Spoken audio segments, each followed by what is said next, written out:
Corona virus लोगों को लंबे समय से घाव दे रहा है। इस संक्रमण ने कई लोगों की जान ले ली, तो वहीं जो रिकवर हो गए उन्हें कई तरह की बीमारियां दे रहा है। हाल ही में एक चौंकाने वाली बीमारी के बारे में पता चला है जो कोरोना के मरीजों को हो रही है। पहले कोरोना वायरस के संक्रमण से ठीक होने के बाद जहां ब्लैक फंगस का खतरा दिखाई दे रहा था, वहीं अब बोन डेथ के मामले भी सामने आ रहे हैं। इस नई बीमारी में लोगों के शरीर की हड्डियां गलने लगती है।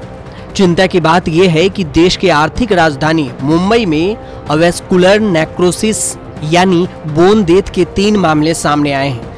इस नई बीमारी ने डॉक्टरों की चिंता बढ़ा दी है, जबकि विशेषज्ञों ने कहा कि आने वाले समय में इस घातक बीमारी के मामले बढ़ सकते हैं। अगर खून की सप्लाई नहीं होगी तो अवेस्कुलर नेक्रोसिस हो सकता है। जो भी सीरियस कोविड के मरीज भर्ती होते हैं उसमें हम लोग ब्लड थिनर ज़रूर देते हैं, क्योंकि वो काफ़ी दिन लेटे रहते हैं तो क्लॉट बनने की चांसेस होती है। ये वैस्कुलर नेक्रोसिस होने की चांसेस होती है, तो आर्टरी ब्लॉक होने की चांसेस होती है, इसलिए हम लोग ब्लड थिनर ज़रूर देते हैं। कोरोना से ठीक होने के 2 महीने बाद ही कोरोना के मरीजों में बोन डेथ के लक्षण विकसित होने लगते हैं। म्यूकोरमाइकोसिस यानी ब्लैक फंगस और अवेस्कुलर नेक्रोसिस यानी बोन डेथ दोनों ही स्टेरॉइड के इस्तेमाल से जुड़ी हुई है। बता दें कि कोरोना के मरीजों के इलाज में स्टेरॉइड का इस्तेमाल होता है।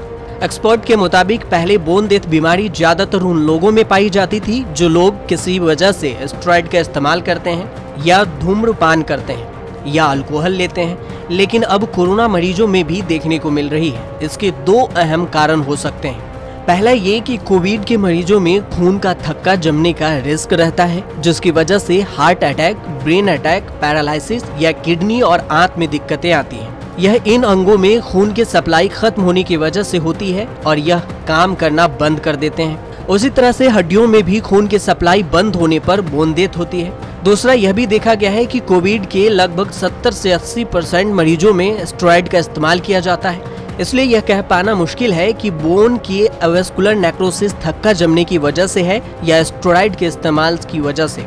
वजह कोई भी हो, मरीजों की समस्या और उसका इलाज एक जैसा ही होता है। तो सवाल ये भी बनता है कि आखिर शरीर के किस हिस्से को प्रभावित करता है बोन डेथ। इस पर एक्सपर्ट कहते हैं शरीर की कुछ हड्डियों में अवेस्कुलर नेक्रोसिस का खतरा ज्यादा होता है, जैसे ही हिप बॉल, अंगूठे के ठीक नीचे वाली हड्डी या टांग का नीचे का 1/3 हिस्सा, कंधे की बॉल, टैलस बोन जो एंगल जॉइंट होती है और घुटने की हड्डी में हो सकता है। तो आखिर क्या होता है अवेस्कुलर नेक्रोसिस? जब किसी भी हड्डी में ब्लड सप्लाई खत्म हो जाती है तो उसमें ऑक्सीजन की कमी की वजह से बोन सेल की डेथ हो जाती है, जैसा कि किसी भी और अंग में होता है।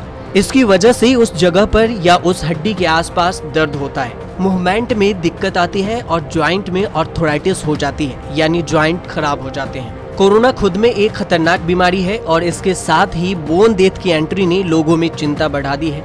एक्सपर्ट कहते हैं कि आप सावधान रह सकते हैं और इससे बच भी सकते हैं। सावधानी के तौर पर लोग शराब ना पिएं, स्टेरॉइड का डॉक्टर की देखरेख में ही इस्तेमाल करें, स्मोकिंग ना करें। अवेस्कुलर नेक्रोसिस किस स्टेज में है उस हिसाब से इसका इलाज होता है। शुरुआती स्टेज में सिर्फ दवाओं से फायदा हो सकता है, लेकिन बाद में सर्जरी की जरूरत पड़ती है। सबसे common surgery hip joint replacement होती है, क्योंकि लगभग 50 से 60% केस में अवेस्कुलर नेक्रोसिस हिप बॉल को ही अफेक्ट करती है। बता दें कि देश में कोरोना के एक दिन में 34,000 से ज्यादा नए मामले सामने आने के बाद संक्रमितों की कुल संख्या बढ़कर 3,06,19,000 से ज्यादा हो गई है, जबकि 553 और मरीजों की मौत होने से मृतकों की संख्या बढ़कर 4,03,000 से ज्यादा हो गई है। पिछले 111 दिनों में संक्रमण के सबसे कम नए मामले और पिछले 90 दिनों में सबसे कम मौतों के मामले सामने आए हैं। न्यूज़ तक ब्यूरो।